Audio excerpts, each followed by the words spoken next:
Oui, bonjour, nous continuons toujours la formation. Au cours de cette séance, nous allons voir comment gérer les entrées et les sorties. Donc, on va revenir plus précisément sur les opérations. Donc, ici, plus précisément, après l'authentification, vous avez la fenêtre pour sélectionner les trésoreries. Donc, on va se connecter à l'année, là, et aux trésoreries, là, notre caisse principale. D'accord. Donc, nous allons pouvoir faire des opérations d'entrée et sortie. D'accord, de façon directe. Donc, ici, on va revenir sur l'inventaire après. Donc, on va accéder au menu. Ici, on accède au menu de notre application. Donc, nous sommes déjà dans notre application. Donc, nous allons essayer de faire des opérations maintenant. Donc, les opérations, vous cliquez ici sur les opérations. Donc, on va pour le moment faire les opérations directes qui concernent les entrées et les sorties. Après, on va faire aussi d'autres opérations spécifiques. Mais pour le moment, ici, notre objectif, c'est de vous montrer comment faire les entrées et les sorties sur les trésoreries. D'accord. Donc ici, nous allons sélectionner trésorerie, la trésorerie qui est ici. Donc vous voyez ici, pour le moment, on n'a pas d'opération. Donc ici, c'est le solde initial qui est inscrit au compte qui est ici. Donc on va faire des entrées et des sorties. Donc avant de faire les entrées et les sorties, il faut que les catégories, les différentes catégories soient créées. Donc, on a déjà parlé de cette configuration-là euh, au début de la formation. C'est très, très important.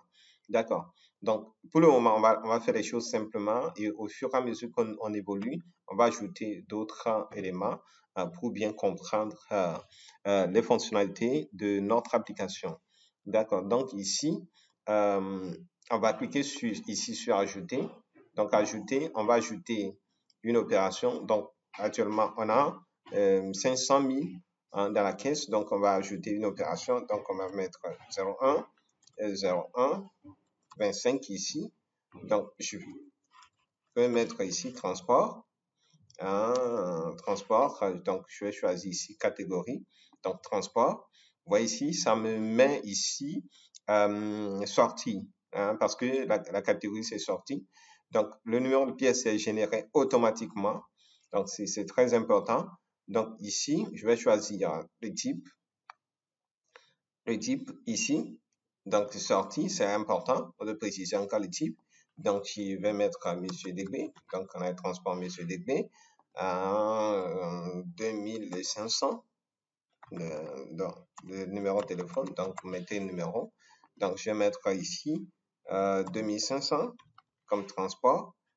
25 000, 2500. Et puis, je valide. Donc, je valide. Vous voyez ça? OK, j'ai validé. Donc, d'accord. Donc, quand j'ai validé, vous voyez que l'opération est venue automatiquement ici. Donc, je vais ajouter à des séries d'opérations. Le premier, 0,25. D'accord. Je vais revenir. OK. Donc, je vais mettre 0,1. 0,1, 25. Donc, je vais mettre ici achat, achat, crédit de communication. Donc, je vais mettre ici téléphone, téléphone. Donc, sortie. Donc, toujours à Monsieur DB. D'accord. Donc, je vais mettre son numéro. Je vais mettre, c'est combien? 1500. On a acheté téléphone, crédit 1500. Donc, donc OK. Ici, donc, on valide. Donc, vous pouvez ajouter des opérations. Donc, on va ajouter des opérations. Donc, je vais ajouter encore une autre opération. Vous allez voir. Donc, toujours le premier. On a fait premier 25. Donc, ici, c'est la référence est gérée automatiquement. Je vais mettre carburant. Voiture DG. Donc, c'est une sortie. Hein. Donc, je prends carburant ici. Il faut que les catégories là soient créées. Hein. Donc, je suis ici, je fais sortie. Donc, c'est Monsieur DB. Donc, hein, je vais mettre son numéro ici. On a acheté carburant à 20 000 ans. D'accord? OK. Donc, je vais valider. Vous allez voir. D'accord. OK. D'accord. Mais il faut comprendre que tout est contrôlé. Par exemple, actuellement, si vous venez ici, on a le solde final. Hein. Notre solde final, c'est 476 000. Donc, vous ne pouvez pas dépenser plus que 476 000. Alors, si vous voulez, je vais essayer de faire une démonstration. Vous allez voir. Ici, on va cliquer sur Ajouter. Ajouter. Ici, on va ajouter une opération de premier 25. Donc, je vais prendre, par exemple, une opération, une sortie en une sortie. Donc, j'ai salaire. Hein. OK, je vais mettre salaire, hein, Monsieur DB. Juste pour vous montrer. Donc, c'est dans une sortie bénéficiaire, Monsieur DB. Donc, on va mettre son téléphone et on va mettre 500 000 ici, vous allez voir. 500 000, je vais. D'accord, vous voyez que le montage des opérations est inexistant sur le compte, c'est pas possible. Hein? Donc, tout est contrôlé. Donc, ici, vous êtes contraint de respecter la logique d'une trésorerie. Donc, ici, on peut faire toutes les opérations, hein, ainsi de suite. Donc, je vais vous montrer après les opérations là, hein, comment on peut éditer les états. Déjà, si vous faites une opération, vous allez voir que les numéros de celle-ci se génèrent automatiquement. Hein, c'est pour que si vous saisissez les pièces, hein, les pièces physiques, vous pouvez reporter le numéro là pour savoir que l'opération a déjà été saisie. C'est tellement important. Donc, en dehors de ça, on peut par exemple imprimer un bon ici. Donc, pour imprimer le bon, il suffit de sélectionner. Vous voyez ici, hein, il y a d'autres options.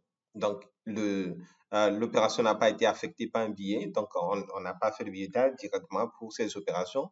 Donc, après, on va essayer hein, de gérer ces parties de billettage. Vous allez voir, il suffit de configurer dans Paramètres la partie billettage si c'est possible. D'accord? Donc, si vous avez saisi et après vous voulez reporter le numéro de saisie, donc il suffit de sélectionner vous cliquez sur afficher numéro de saisie. Vous voyez que voilà le numéro de saisie qui est ici. D'accord? Donc, vous allez reporter le numéro de saisie. Donc, si je prends par exemple ici,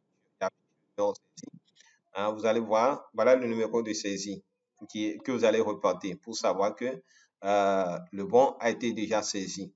Donc, ici, pour imprimer, par exemple, une opération, c'est-à-dire un bon de caisse, il suffit de sélectionner et vous cliquez sur imprimer ici. Donc, on va voir tout à l'heure le bon hein, de caisse qui serait imprimé. Donc, vous voyez ici, hein, vous avez le numéro de bon, hein, il y a un code QR ici. Donc, vous scannez le code QR, vous allez voir que vous aurez toutes les informations possibles. Vous voyez les bons. Donc, vous allez juste imprimer hein, pour signature. Il y a déjà les signataires qui sont configurés dans la partie paramètres. D'accord. Donc, vous avez hein, tout en détail ici. D'accord? Donc, vous pouvez imprimer le bon. Hein, tout est configuré déjà. D'accord? Donc, si vous voulez vous utiliser automatiquement le système hein, pour générer tout, ou soit vous allez passer du système manuel, système informatique. Donc, c'est à vous de savoir quelle est l'option que vous allez choisir. Donc, si c'est un système comme ça, qu'est-ce que vous allez faire? Vous imprimez au moins 2 copies et vous faites signer la personne hein, après la saisie hein, de ces opérations-là. D'accord. OK. Donc, je ferme ici. Donc, en dehors de ça, vous voyez ici que le solde des opérations sont générés automatiquement, sont gérés automatiquement. D'accord? Donc, qu'est-ce que on peut faire en dehors de ça? Vous voyez actuellement notre somme. Donc, on peut éditer aussi le brouillard. Donc, je vais vous montrer comment éditer le brouillard. Donc, vous pouvez éditer le brouillard par les critères. Donc, ici, pour éditer le brouillard, il suffit d'imprimer, de cliquer sur imprimer le brouillard. Donc, si vous voulez spécifier les périodes, donc vous allez choisir les critères. Donc, nous avons notre brouillard qui est ici. Donc, on a le brouillard. Donc vous avez toutes les opérations. Vous avez ici les sorties. Pour le moment, on n'a pas les entrées. Vous avez les sorties qui sont ici. D'accord? OK. Donc, voilà un peu de façon résumée nos opérations. Donc, on a sorte initiale, sorte finale ici, et ainsi de suite. Donc, voilà notre brouillard. Vous avez un brouillard que vous pouvez imprimer, que vous pouvez exporter. Vous pouvez exporter en Excel, en Word, ainsi en PDF, rapidement. Donc, vous n'allez pas gérer tous ces aspects-là. D'accord. C'est très important. D'accord. Ici, vous avez aussi les critères de recherche. Je vais mettre ici, on peut mettre ici, quand je mets carburant, vous voyez que carburant est venu automatiquement, ainsi de suite. Donc, vous pouvez faire la sélection selon les éléments, le numéro de pièce, les montants des caissiers, ainsi de suite. D'accord. Donc, vous avez plusieurs critères ici. D'accord. Donc, vous pouvez sélectionner votre brouillard sur une période donnée. D'accord. OK. Donc, si vous avez par exemple, le numéro de la pièce et que vous voulez rechercher ce numéro-là, donc il suffit de mettre le numéro ici. Automatiquement, vous aurez le bon là que vous pouvez imprimer. S'il y a des éléments sur lesquels vous voulez intervenir, vous le faites. D'accord. En dehors de ça, vous avez des opérations spécifiques. On peut supprimer par exemple un bon qui est généré déjà. On peut modifier. Donc, on peut modifier le bon. Donc, je vais modifier le bon. Là, vous voyez que le bon là est ici. Je peux modifier. D'accord. Donc, je peux modifier au lieu de 20 000, supposons que c'est 21 000. Je clique sur modifier.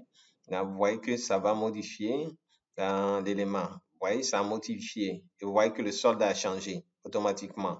Donc, vous avez cette possibilité de modifier, de supprimer, ainsi de suite. OK. Donc, voilà un peu de façon résumée les opérations directes qu'on peut faire. Donc, que ce soit en entrée ou en sortie, vous pouvez émettre ces opérations directement à partir de votre trésorerie. Merci pour cette séance et à bientôt.